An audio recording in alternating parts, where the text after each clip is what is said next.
Es un estilo conocido por todos, reconocible a primera vista.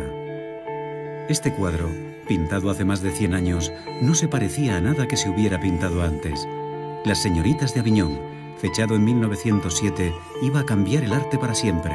Está considerado el punto de partida del arte moderno.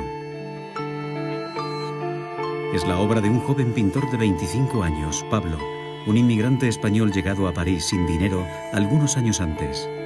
Apenas hablaba francés. Este es el proceso que vamos a contar, el viaje de juventud de un superdotado para la pintura. Cómo este joven, procedente de una remota ciudad de España, se va a convertir en un pintor genial, el más famoso del mundo, un icono del siglo XX. Cuando Pablo se convierte en Picasso.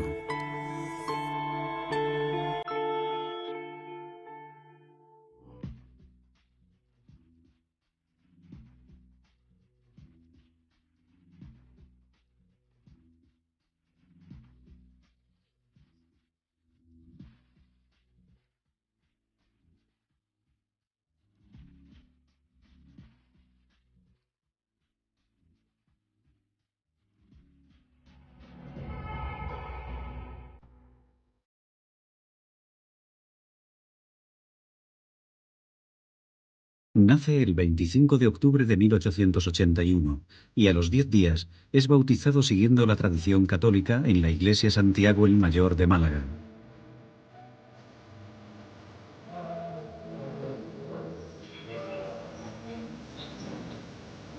Su nombre bautismal, Pablo Diego José Francisco de Paula, María de los Remedios Cipriano de la Santísima Trinidad. Más tarde sería conocido como Pablo Picasso. Es el primogénito de José Ruiz Blasco y María Picasso López. La familia Ruiz Picasso pertenece a la pequeña burguesía tradicional andaluza de Málaga. Una somnolienta ciudad de la soleada costa sur de España. Pablo creció en el corazón del casco antiguo, Plaza de la Merced, número 36, en el hermoso piso de la familia.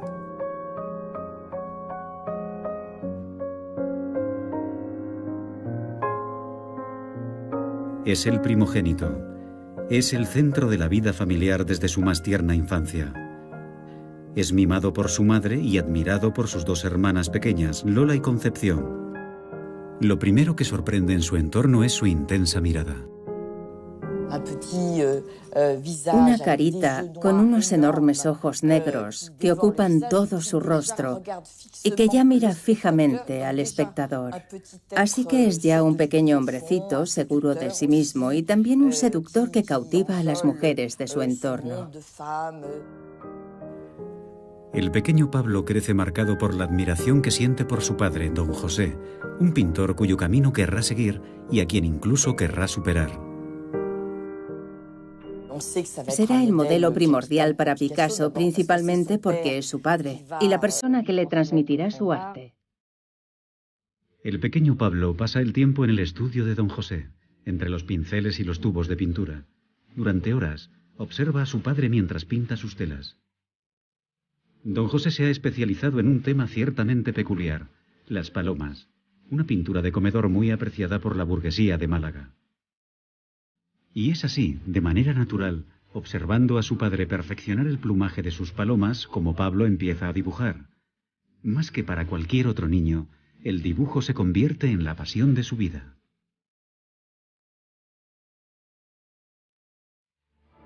Enseguida lo vemos dibujando. Dibuja los recuerdos de la familia.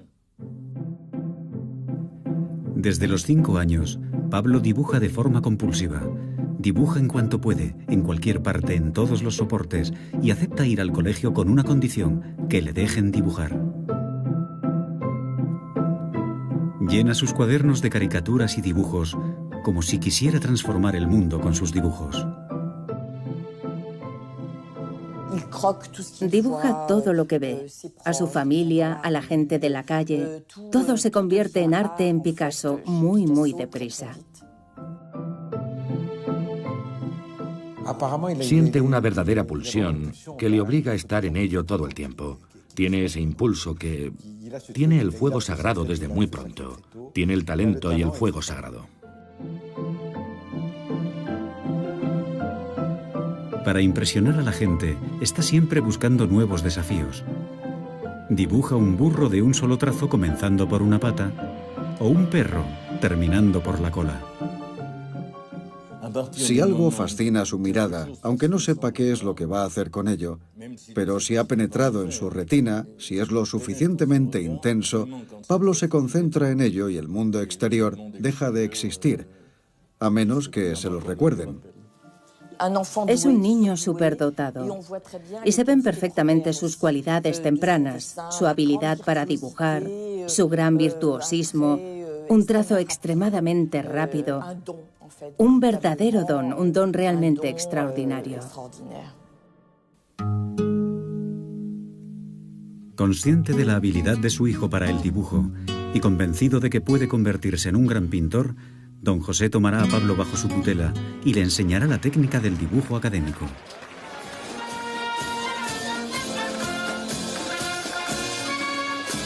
Don José es un aficionado, un fanático de los toros. Lleva regularmente a Pablo a las plazas municipales. Las corridas de toros se convertirán en un tema recurrente en sus lecciones de pintura. Picasso estuvo muy supervisado, motivado e impulsado por su padre, que sin duda vislumbraba una carrera de pintor académico virtuoso para su hijo.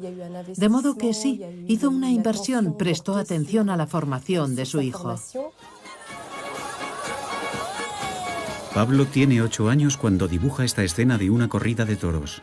Su trazo es rápido, muy alejado del trazo más laborioso de cualquier niño de su edad. Para representar a la multitud esquematiza y se concentra en lo esencial, el combate que tiene lugar en el ruedo.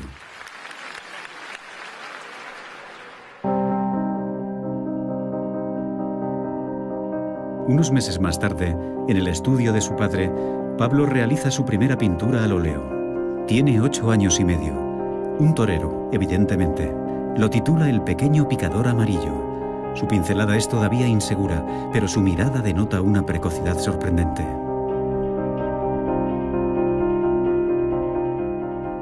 Lo sorprendente es que, siendo todavía un niño, se plantea problemas pictóricos que no se corresponden con su edad. Basta con observar la estructura, los interrogantes en los rostros, etc. Ya de niño se plantea problemas en sus pinturas que ningún niño se plantearía. Un buen profesor. Y no sé si su padre reaccionaría así. Le diría: todavía tienes que trabajar, muchacho. Pero tienes el temperamento. Hay un pintor dentro de ti. Don José consideraba la técnica de su joven pupilo muy prometedora, pero se percató de que su precocidad no estaba solo en su técnica. Se dio cuenta de que Pablo tenía una percepción muy personal del mundo que le rodeaba. Pablo tiene 9 años. Todavía es un niño, pero a menudo sale solo a dar largos paseos por Málaga. Siempre le llevan hasta el viejo castillo de Gibralfaro, que domina la ciudad. Aquí descubre un mundo muy alejado de la pequeña sociedad burguesa a la que pertenece, el mundo de los gitanos. Allí descubre el mundo de los gitanos, que le atrae y le interesa de inmediato. Yo creo que es la primera vez que ve otro mundo, un mundo, entre comillas, salvaje. Los gitanos son los pobres, los excluidos, los marginados que ve mendigar delante de la Catedral de Málaga. Los gitanos son aquellos a los que no suele frecuentar, pero le fascinan, porque son la música, porque representan un aspecto del pasado de España, que por un lado es rechazado y por otro está terriblemente presente y es fascinante.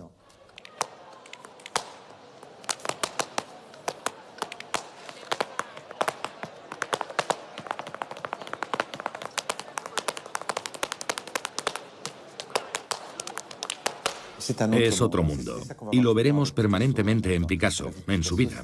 Es decir, que hay un lugar aparte, existe otro lugar. Un lugar aparte, un mundo muy alejado del universo académico de su padre, poblado por figuras simbólicas que más tarde habitarán en su pintura. La emancipación de Pablo será progresiva. Se acelera ostensiblemente cuando la familia Ruiz Picasso debe abandonar Málaga precipitadamente. Don José se gana muy mal la vida como pintor. En 1891, los problemas financieros le obligan a aceptar un puesto mejor remunerado como profesor de dibujo en el otro extremo de España, en el norte, en A Coruña. Pablo tiene 10 años cuando llega con su familia a esta austera ciudad de la costa atlántica. La desubicación es brutal. A Coruña es una ciudad de Galicia muy lluviosa, con un ambiente muy cerrado. Es realmente una atmósfera mucho más claustrofóbica. Imagínese que vive usted en Marsella y se muda a Milus. Él cambia de mundo, cambia en cierta medida de cultura, de espacio, de paisaje. Así que son unos años que en la vida del padre de Picasso, e incluso en el Picasso adolescente, están asociados a una especie de melancolía. En A Coruña, una nueva tierra sin sol, sin toros, sin amigos, don José se deprime y pasa la mayor parte del tiempo mirando caer la lluvia. Pablo asiste impotente al hundimiento psicológico de su modelo y para huir de ese triste espectáculo se refugia en el dibujo. A diferencia de don José, Pablo se siente más bien estimulado por esta España nueva, por estos paisajes grandiosos de costa salvaje. Durante sus años en A Coruña, su producción es notable por su abundancia y su variedad. Cuando pinta estas palomas, Pablo tiene 11 años. Ha progresado de tal manera que pueden confundirse fácilmente con las que pinta su padre. El alumno empieza a tutear al maestro. La paloma, con la ejecución de una de estas figuras, será con lo que Pablo, sin querer, hará tambalearse a su padre. El traspaso de poderes entre padre e hijo es ya solo cuestión de tiempo. Una noche, su padre le pide que termine de pintar uno de sus cuadros de palomas. Pablo tiene 14 años. Como de costumbre, lo ejecuta con una rapidez increíble. Su mano no tiembla. Don José se queda estupefacto ante su indiscutible maestría. Se da cuenta de que su vida como pintor es un fracaso.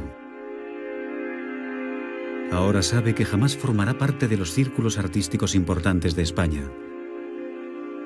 Entonces, en un gesto solemne, le entrega a Pablo su paleta, sus pinturas y sus pinceles. Le traspasa en cierto sentido su pintura, y tal vez diciéndose a sí mismo que su hijo iba a conseguir lo que él no había logrado. Así que se produce ese traspaso, ya sea con el gesto de la entrega de una paleta, como diciendo, eres demasiado bueno, yo lo dejo, o simplemente diciéndole, adelante con todo, tienes 14 años y puedes dedicarte a la pintura. En un giro del destino, don José se recupera rápidamente. Por fin consigue el puesto que espera desde hace mucho tiempo, el de profesor de dibujo en la Llotja, la gran escuela de Bellas Artes de Barcelona. Animado por esta feliz noticia, ya solo tiene una preocupación: ayudar a su hijo a convertirse en un gran pintor académico, y hará todo lo posible por conseguirlo. En el mes de abril de 1895, la familia Ruiz Picasso se instala en Barcelona. Don José matricula de inmediato a Pablo en la prestigiosa escuela donde él mismo enseña. Así puede seguir de cerca su aprendizaje. Pablo tiene solo 14 años cuando asiste a su primera clase de dibujo. Es el más joven de la clase. Sus compañeros tienen de media 5 o 6 años más que él y sin embargo es el más talentoso. A pesar de su juventud, es él quien domina a todos los demás desde el primer momento y es respetado por ello. Respetado también por su capacidad para asimilar todos los estilos, los maestros del pasado, de canibalizarlos, podríamos decir, para transformarlos en obras de Picasso. Sus progresos son tan fulgurantes que al final de su primer año ya no tiene nada que aprender en las clases de pintura. Su padre cree que no tiene tiempo que perder. Para darse a conocer, Pablo debe consagrarse al género noble de la pintura académica, la pintura de salón. Es necesario que haga un auténtico cuadro de salón, una escena, algo aparente, algo serio, y necesita encontrar un tema.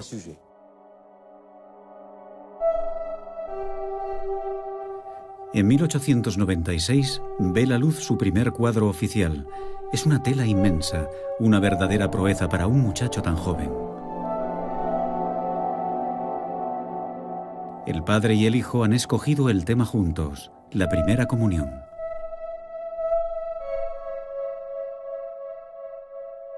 Pablo acaba de cumplir 15 años cuando firma su primera obra, Pablo Ruiz Picasso, los apellidos de su padre y de su madre.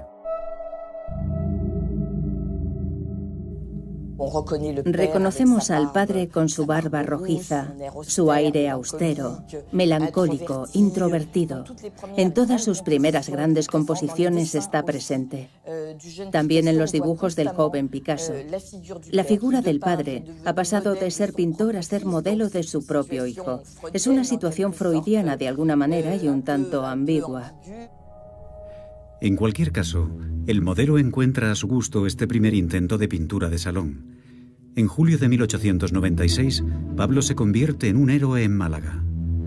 La familia Ruiz Picasso al completo, padres, tíos, padrinos, primos y primas, se reúne para apoyar al pequeño pintor prodigio.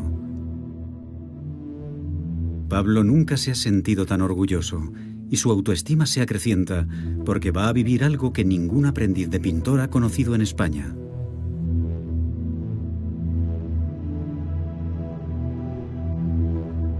En 1897, para recompensar la extraordinaria calidad de sus trabajos académicos, recibe con solo 15 años una medalla de honor en la Exposición Nacional de Bellas Artes. Fue una hazaña porque un chaval de 15 años jamás había expuesto en ese tipo de certámenes, con ese tipo de pintura. Y lo más asombroso es que fue reconocido por los demás artistas. Los pintores académicos españoles reconocen a Pablo como uno de los suyos. Ha alcanzado un nivel que a ellos les ha costado 30 años lograr. Es un prodigio de los que solo nace uno cada siglo. Para don José, la carrera de su hijo está ya asegurada. Lo sabe hacer todo en dibujo y en pintura. Puede hacer la gran pintura religiosa. Puede hacer grandes retratos. ¿Y por qué no pintar al rey y convertirse en su Velázquez o en su Goya? Y tener posteriormente colgados sus cuadros en el Prado. Ser el pintor de la corte. Él tiene ese talento. Pero don José está lejos de imaginar que su hijo ha pasado ya la página de la pintura académica. Con 16 años y ante la incomprensión general, Pablo abandona la senda que le ha trazado su padre para seguir su propio camino. Para un joven artista con talento, pero al mismo tiempo curioso e inteligente, parecía evidente que no iba a quedarse y a anclarse en el academicismo. Se marcha para establecer un poco de distancia con su padre, cuya influencia debe pesarle demasiado al ser un artista que necesita encontrar su propio camino. Tiene una técnica académica que ningún otro posee, y lo que ha decidido precisamente es desaprender. Y en mi opinión, eso es precisamente lo interesante de Picasso, que siempre hace ese doble movimiento, aprendizaje y desaprendizaje. Pablo, todavía adolescente, abandona el aprendizaje académico. Quiere encontrar otro estilo. Un gran artista se está gestando. Pablo tiene 18 años. Vive en Barcelona, ahora liberado de la tutela paternal pero sin dinero, ya que don José le ha retirado su asignación. Alterna con un grupo de amigos, antiguos estudiantes de Bellas Artes como él. Entre ellos, Carlas Casagemas. Es la figura romántica del grupo, su mejor amigo. Los jóvenes artistas son rebeldes. Deben renunciar a todo aquello que han aprendido y a todo lo que son esencialmente, a los valores familiares y a su educación artística. Junto a sus amigos, Pablo busca un nuevo camino para su pintura. Él es un explorador, alguien que intenta inventar un nuevo lenguaje, que siente curiosidad por todo y que ve lo que ocurre a su alrededor. Está inmerso en la vida bohemia de Barcelona, que en aquella época era apodada la ciudad de las maravillas, por su efervescencia de fin de siglo, por su cultura modernista. Barcelona, a finales del siglo XIX, es una ciudad en plena evolución intelectual y artística. Por la noche, la pequeña pandilla realiza interminables recorridos por el trepidante barrio chino, visitando los bares de moda, pero también los burdeles de la calle de Aviñón. Don José se siente apesadumbrado por el comportamiento de Pablo. Decía, mi hijo tiene el talento para hacer una buena carrera como pintor. Puede convertirse en el gran artista clásico de su generación. Iba a desperdiciar su vida sin tener un duro en la bohemia de Barcelona, donde hay algunos pintores simpáticos e interesantes, pero que andan a dos velas. En realidad, con sus nuevos amigos, Pablo está abriendo los ojos a su época y a la modernidad. La divertida pandilla suele terminar sus recorridos nocturnos en el cabaret Los Cuatro Gatos, el lugar de encuentro de la vanguardia artística barcelonesa.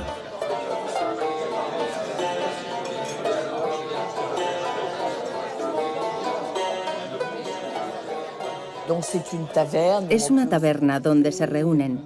Allí comen y beben por unos cuantos céntimos. Y es también una especie de círculo intelectual donde se intercambian ideas. Aquí, Pablo encuentra un mundo de artistas de vanguardia, como el dibujante Ricardo Piso, quien le dibuja rodeado de sus amigos. Son artistas modernos con sus ojos puestos en París, el centro mundial del arte. A través del contacto con ellos, Pablo cambiará por completo su mirada sobre la pintura. Sus compañeros le hacen comprender que en la pintura están pasando otras cosas, que la pintura está cambiando en París y en Múnich, y que lo que hacía Toulouse-Lautrec era otra cosa mucho más interesante que lo que le estaban enseñando, que no podía pintar la primera comunión y ciencia y caridad toda la vida. Ahora ya es una evidencia para Pablo.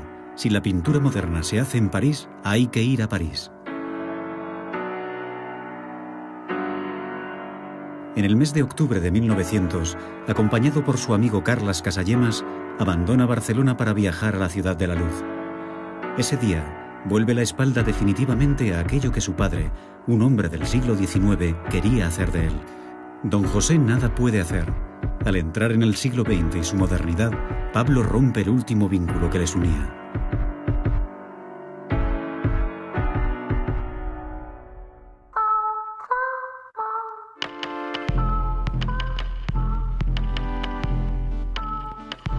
Pablo Ruiz Picasso llega a París el día que cumple 19 años.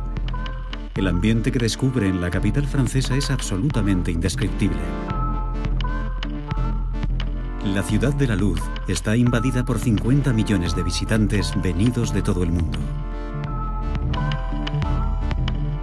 París es una locura. Se está celebrando la Exposición Universal de 1900 y es algo difícil de imaginar hoy en día porque todo París fue reconstruido. A lo largo del Sena se ha instalado una cinta transportadora por la que se desplazan los turistas. Sus riberas han sido remodeladas con centenares de pabellones con los colores de cada país. Acaba de inaugurarse la primera línea de metro. Era como un parque de atracciones gigante. Cuando Picasso llega a la ciudad se queda alucinado. Pablo y su amigo Casagemas quedan deslumbrados. Aunque en España es un pintor reconocido, en la capital de las artes es un perfecto desconocido. No habla una sola palabra de francés y le costará mucho trabajo aprenderlo, pero no se siente intimidado, ya que ha venido aquí a empaparse de la pintura de los maestros franceses de los que tanto ha oído hablar en Barcelona. Cuando eres artista y llegas a París a finales del siglo XIX o a principios del siglo XX, es para triunfar, para ser reconocido, y porque es verdaderamente el núcleo donde se está haciendo lo mejor. Una de las grandes atracciones de esta exposición universal es el Gran Palacio. Inaugurado para la ocasión, alberga una gran exposición que repasa 100 años de arte francés. Y todos los grandes maestros están allí. Rodin, Toulouse-Lautrec, Cézanne, Renoir, Van Gogh. Se siente abrumado al contemplar esta exposición de vivos colores. Son obras maestras que él solo había visto en pobres reproducciones en blanco y negro. Aunque venera a todos estos artistas, ya solo tiene una idea en mente: medirse con ellos. Y está convencido de que él, Pablo Ruiz Picasso, puede superarlos. Es un hombre con muchas ganas de hacer, una ambición muy grande y una confianza total en sí mismo y en lo que quiere hacer. Una ambición desbordante de convertirse en el artista más grande de todos los tiempos. Con su asombrosa memoria visual, su virtuosismo también extraordinario y su habilidad para absorber todos los estilos, aquello significará una lección fantástica. Y ya sabemos el efecto que tuvo, porque muy pronto en su carrera, su trabajo tanto pictórico como escultórico sufrirá una transformación. Para conquistar París, Pablo eligió la zona donde debía vivir, Montmartre. Es el lugar de encuentro de pintores y de la bohemia artística. Con su amigo Casagemas, se instala en el número 49 de la calle Gabriel, en un estudio, donde se unen a una pequeña comunidad de pintores catalanes que están sin blanca. Apenas recién llegado, Pablo llama la atención de Pere Magnac. Es el marchante de arte que se encarga de vender la producción de los artistas catalanes de Montmartre. Magnac se percata enseguida de la maestría que denota la pintura de Pablo. Piensa que puede venderla con facilidad. Con un sueldo de 150 francos al mes, el salario de un obrero, Pablo debía proporcionarle cuadros a demanda. Un golpe de suerte inesperado para el joven y ambicioso pintor que nada más desembarcar en la capital puede ya vivir de su arte. Pablo puede ahora embriagarse del gran espíritu de fiesta y libertinaje que reina en la capital. Con su amigo Casagemas pasa las veladas en los cafés y los cabarets del Boulevard Clichy o en el Moulin de la Galette en la colina de Montmartre. En este ambiente de fiesta conoce a las chicas de Montmartre, mujeres fáciles, muy liberadas, bailarinas, camareras, a veces modelos, pero a menudo amantes de los artistas bohemios. No sabe nada ni del amor ni de las mujeres. Y sobre todo, nunca ha visto besarse a nadie en la calle. Le parece una locura poder tener una amante con tanta facilidad, que la vida sea tan fácil, que no sea cara. Él vivirá de la pintura en una especie de orgía ideal. Pablo y Casagemas no tienen aún 20 años cuando se lanzan precipitadamente, sin evaluar los riesgos, a esta vida de placeres donde todo parece posible.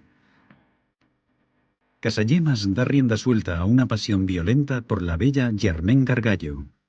Se trata de una lavandera que además posa para los pintores del barrio. El joven artista romántico dibuja amorosamente a la musa que ocupa todos sus pensamientos, pero la joven pareja se desgarra. Las peleas se convierten en un acontecimiento cotidiano, y Pablo ve cómo su amigo se hunde gradualmente en la bebida. Casagemas tenía con las mujeres una relación muy difícil y complicada, siempre a flor de piel. No podía mantener relaciones sexuales con esa mujer, así que ella lo despreciaba profundamente, y él, avergonzado, no hablaba de ello con nadie. Casagemas no se da cuenta, pero Germaine se siente atraída irresistiblemente por Pablo. Es un seductor que goza de una cierta autonomía y que tiene una relación más bien dominante con las mujeres. Es Germaine la que se acerca a Picasso. De modo que hay una cierta infidelidad por parte de Germaine, pero también por parte de Picasso hacia su amigo. Y esta especie de triángulo amoroso que podría haber sido tema para una pieza de vaudeville acaba finalmente en tragedia. La noche del 17 de febrero de 1901, Casagemas invita a todos sus amigos a cenar en un restaurante cerca de la Plaza Clichy. Picasso no está presente, pues ha ido a visitar a unos amigos a Barcelona. De repente saca una pistola del bolsillo y dice: como Germaine no me quiere, mi vida no vale nada. En ese momento, Casallema se levanta de la mesa y se dispara un tiro en la cabeza delante de Germaine y de todos los presentes. Pablo se entera de la noticia a su regreso. Curiosamente, no se muestra especialmente afectado.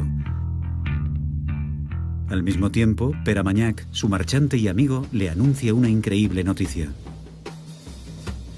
Acaba de conseguirle una exposición con Ambroise Vollard, el célebre galerista de Renoir y Cézanne. Pablo no está preparado para un evento de tal importancia, así que se lanza a tumba abierta a trabajar. En solo un mes entregará alrededor de 60 lienzos. Tenemos la mayoría de esos lienzos fuertemente inspirados en Toulouse-Lautrec, que no tienen una gran originalidad y que Pablo realiza casi en serie. El 25 de junio de 1901, la Galería Ambroise Vollard, situada en la calle Lafitte, en el distrito 9 de París, celebra la primera exposición de Pablo Picasso, un joven artista español de 19 años aún desconocido para el público. El autorretrato del joven pintor recibe orgulloso a los visitantes. La pintura de Pablo ha cambiado por completo. Se ha convertido en un arte luminoso, deslumbrante en su factura y con múltiples influencias. Toulouse-Lautrec, pero también Van Gogh. El autorretrato se titula Moi Picasso, Yo Picasso. Ese día, Ruiz, el apellido de su padre, desaparece para siempre de sus cuadros. A partir de ahora, Picasso será su nombre artístico. Firma Picasso, el apellido de su madre, y es al mismo tiempo una evasión. La conciencia de su propia personalidad. Yo Picasso. Dice mucho sobre una suerte de ego triunfante.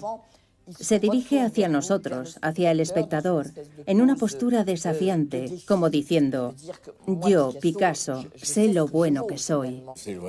Es un puñetazo en toda regla. Es un puñetazo a través de la pintura.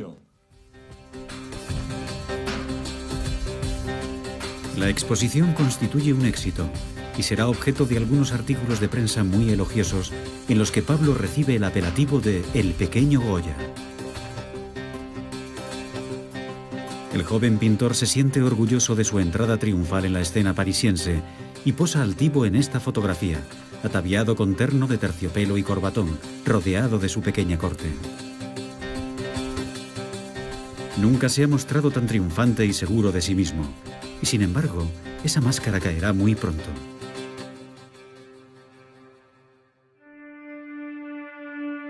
Seis meses más tarde, durante el otoño de 1901, una vez que el entusiasmo de la exposición de Vollard ha decaído, el recuerdo de Casagemas vuelve para atormentar a Pablo.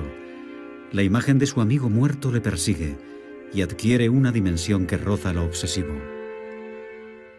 De repente, la imagen de su amigo muerto resurge y comienza a pintarlo. Pablo acaba de cumplir 20 años. Pinta a su amigo en su lecho de muerte, con el impacto de la bala en la sien. Se trata, sin duda, de una de las obras más personales e inclasificables. Pablo Picasso guardará para sí la pintura y no revelará su existencia hasta 50 años después.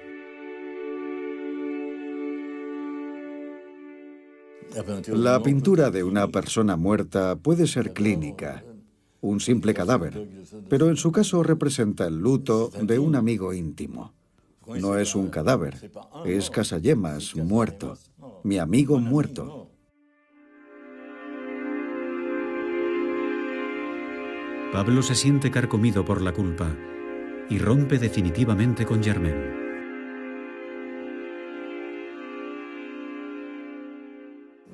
La muerte de Casagemas será uno de los hilos conductores de la pintura de Picasso hasta el final. La presencia de la muerte se convierte en un elemento fundamental en su obra. Diría incluso el sentimiento de la muerte mezclado con el deseo amoroso, mezclado con la sexualidad. Tenemos la sensación de que todo bebe de esa misma fuente. Es entonces cuando se produce una verdadera ruptura. Picasso tiene 20 años justos y decide abandonar la pintura fácil y empieza a realizar una pintura atormentada por la muerte.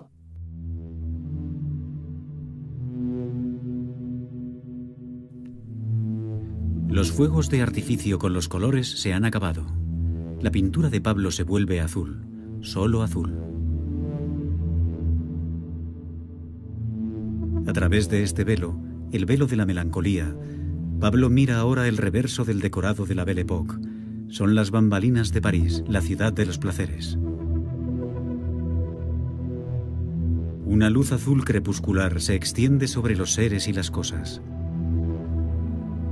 sobre las calles sinuosas y sobre las fachadas desconchadas de las casas grises. Para Pablo, la pintura ya no puede quedarse en lo pintoresco o lo anecdótico, sino que debe buscar la verdad de la naturaleza humana. A partir de ahora la pintura se centra en los rostros de los miserables, de los mendigos, de esas personas desamparadas cuyo futuro parece desprovisto de toda esperanza.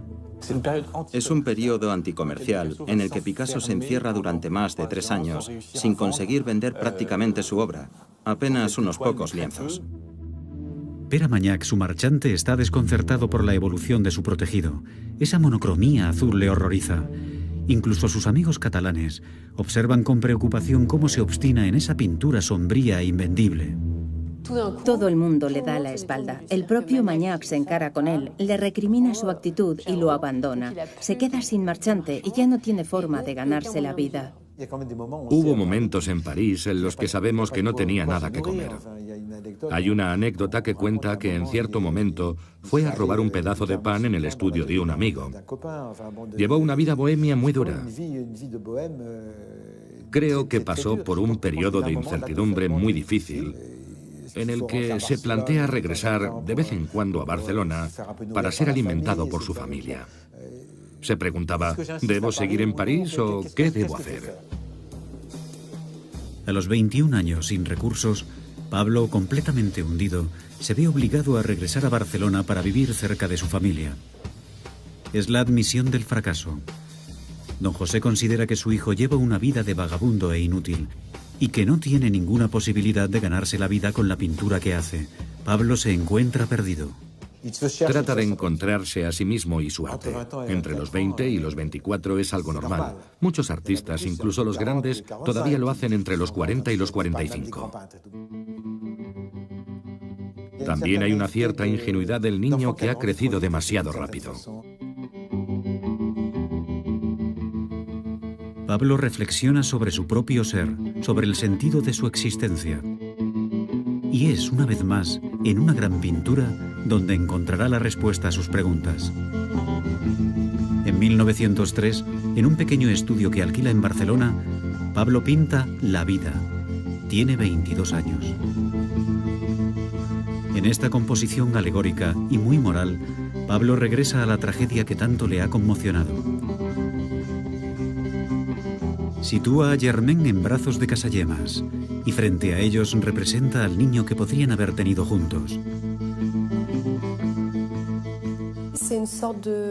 Es una especie de transfiguración de lo que podría haber sido, es decir, la proyección de una pareja con un hijo.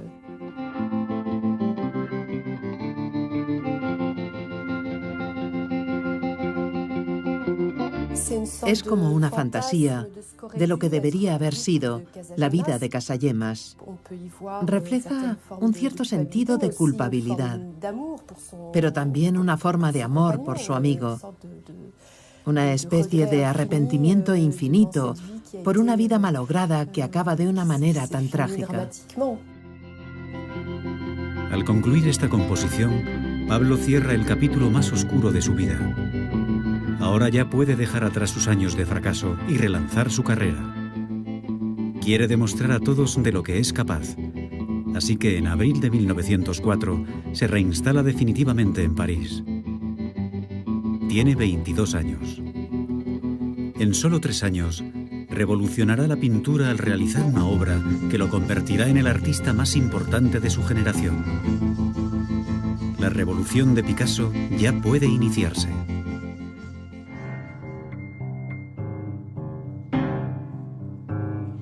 Pablo Picasso se instala en el corazón de Montmartre, en una casa que es una verdadera institución artística, el Bateau Lavoir.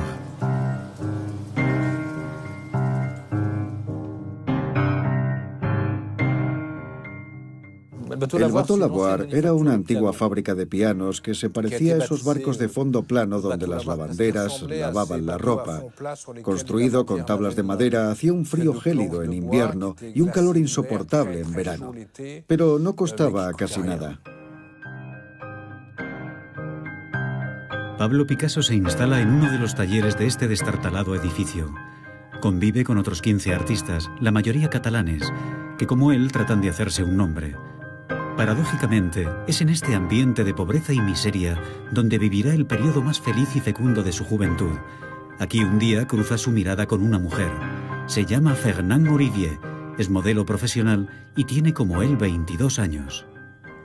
Desde el primer momento que posa su mirada sobre Fernand, se enamora perdidamente y va a comenzar una incansable persecución que será coronada por el éxito un día tormentoso. Esa noche, Fernand corre a toda prisa para refugiarse en el Bateau Lavoir. Pablo está allí, esperándola al otro lado de la puerta. Está completamente empapada y él le ofrece visitar su estudio y una vez allí se queda atónita. Fernand está acostumbrada a los estudios de artistas, pero nunca ha visto uno semejante al de Pablo. Era un desastre, un auténtico vertedero. Había una estufa, lienzos tirados por todas partes en el suelo. A un lado del estudio hay carbón completamente fosilizado, formando una especie de montón. Hay cigarrillos por el suelo, trozos de periódico, latas de sardinas, es decir, un ambiente muy poco limpio. En este caos increíble, Fernand pasará varios años con Pablo. Junto a ella, su pintura se transforma y los colores cálidos regresan a sus lienzos. Alrededor de la joven pareja bohemia se forma un círculo de amigos. Entre ellos, el poeta Mas Jacob, uno de los personajes de Montmartre. Enseña francés a Pablo, haciéndole leer la poesía de Paul Verlaine. El poeta y crítico de arte Guillaume Apollinaire, apoyo infatigable de Picasso, también le visita con frecuencia en su estudio. Había al mismo tiempo un caudal de amistad y un caudal artístico. Era un caldo de cultivo fantástico. La fuerza de todos ellos es que son conscientes de que son grandes genios. Saben que van a revolucionar el mundo. Eso les permite aceptar la miseria cotidiana en la que viven.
El desafío que le planteaba ese rostro se convierte poco a poco en una especie de obsesión.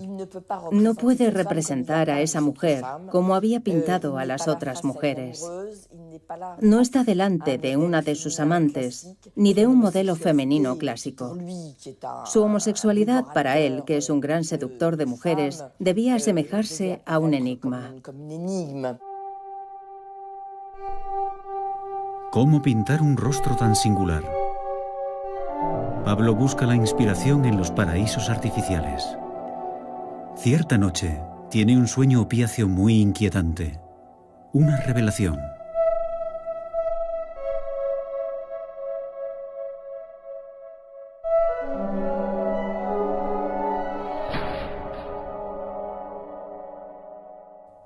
Picasso exclama: «Estoy acabado, la fotografía ha sido inventada». Pero ese hecho marca precisamente el comienzo de una profunda reflexión que se hacen todos los artistas contemporáneos de la época. La fotografía pinta el detalle, de modo que el artista ya no necesita pintar ni el detalle ni lo que es más importante, el instante. El naturalismo no podía expresar la inteligencia y la agudeza de la expresión del rostro de Gertrude Stein, así que necesitaba inventar una nueva forma de pintar. Y esa conciencia será el germen de la modernidad. Hay que ver las cosas de otra forma. Pablo tiene 24 años cuando toma la decisión de empezar de cero, de refundar su pintura. El 11 de mayo de 1906 deja el retrato de Gertrude Stein inacabado y parte con Fernand hacia España. La lleva a Gósol, un pequeño pueblo perdido en las montañas del interior catalán, un lugar que un amigo le ha recomendado. Y es aquí, en medio de este entorno natural crudo, en este mundo rural arcaico, donde Pablo encuentra una nueva fuente de inspiración para relanzar su pintura. Realiza largas caminatas en soledad por este árido paisaje.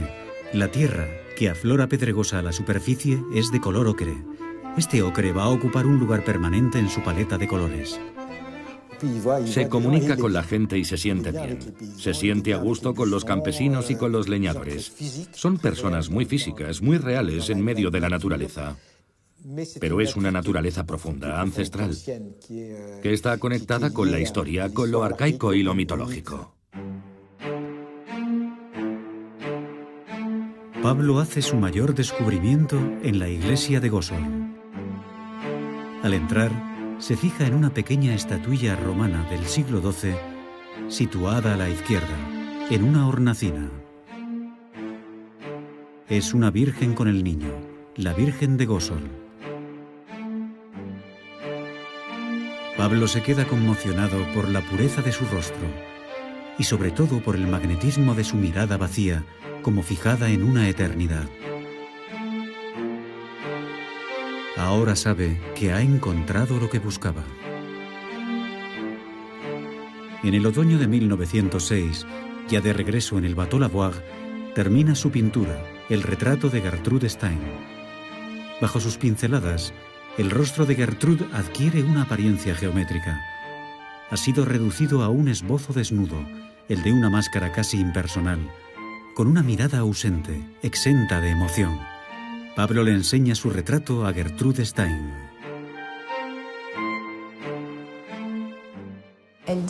Ella le dice: «Este retrato no se parece mucho a mí». Está contenta, pero considera que se trata de una representación algo distanciada de su rostro. Picasso le responde: «Terminarás pareciéndote a este cuadro». Era una forma de decirle: si logras tu misión de convertirte en la alta sacerdotisa del arte moderno, acabarás pareciéndote a este cuadro. Y fue una apreciación absolutamente justa. El retrato de Gertrude Stein se ha convertido en la efigie eterna de la escritora. Al pintar este icono, Pablo Picasso ha inventado una nueva manera de plasmar el retrato del siglo XX, con un realismo muy próximo a la fotografía. Gertrude Stein lo comprende de inmediato y cuelga el retrato en la pared de su salón, como una pieza prominente de su colección.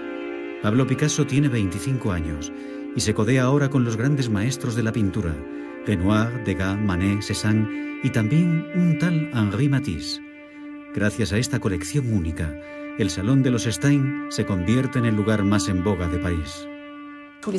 Todos los sábados por la noche recibía a artistas y escritores por recomendación. Así que solo tenías que estar recomendado por alguien para ser presentado en el salón de la calle Fleurus. En esta estancia mítica, con motivo de una cena organizada por Gertrude Stein, tiene lugar el encuentro de dos monstruos de la pintura moderna, Henri Matisse y Pablo Picasso. Es la confrontación entre dos concepciones de la pintura radicalmente distintas. A partir del momento en el que tiene lugar el encuentro entre Picasso y Matisse, se produce un choque de trenes entre dos gigantes que durará medio siglo. Matisse es la estrella de la velada. Leo, el hermano de Gertrude, acaba de adquirir su última obra maestra, La alegría de vivir. El lienzo es el centro de todos los debates del mundillo artístico. El veterano pintor, al que los comensales llaman querido maestro, le repasa la lección al joven Picasso. Podemos imaginarnos la escena. Matisse es un hombre mayor que Picasso y maneja el lenguaje con mucha destreza. Es un pensador, un intelectual de la pintura, y junto a Leo Stein abruman a Picasso con sus conocimientos sobre la teoría de la pintura. El cuadro revolucionó el arte, pero Picasso dijo: la gente piensa que Matisse es el primero de los pintores modernos, pero Matisse es el último de los pintores clásicos. En otras palabras, el primero de los modernos soy yo. Picasso se niega a recibir lecciones delante de todo el mundo. Ataca frontalmente a Matisse y le lanza un desafío. Es entonces cuando afirma: pues bien, yo considero que la pintura es lo opuesto a lo que hace Matisse, y lo voy a demostrar pintando el burdel. Y entonces una americana pregunta: ¿qué es un burdel? Bueno, es una casa de putas. Provocador, Pablo quiere desafiar a Matisse con una pintura que sea una ruptura total, tanto por el tema como por su ejecución. Pretende demostrar que es el más creativo y moderno de los dos. Para su obra revolucionaria, Picasso se inspira en algo que acaba de descubrir en el Museo del Trocadero, en una exposición de máscaras y esculturas africanas.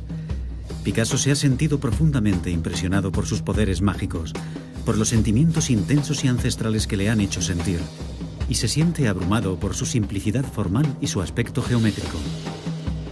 Se encierra en su estudio durante meses para producir su obra monumental que aplastará la alegría de vivir de Matisse.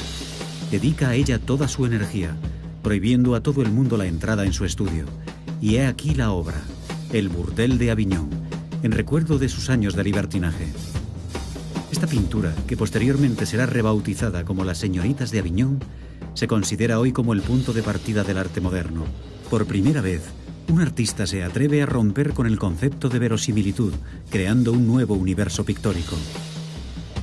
Los semblantes de las mujeres se asemejan a máscaras, llevando aún más lejos el concepto iniciado con el retrato de Gertrude Stein. De un personaje al otro, la representación difiere.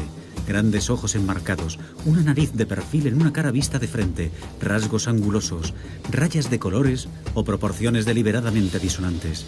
El deseo y la muerte parecen así confundirse. La pintura causa un escándalo. Matisse la detesta, pero Picasso ha abierto el camino para el movimiento artístico más importante del siglo XX, el cubismo. Pronto los coleccionistas se pelearán por hacerse con sus obras maestras. Su padre muere unos años más tarde, en 1913, justo antes de que su hijo haga fortuna con sus pinceles y se convierta en el artista más famoso del siglo XX.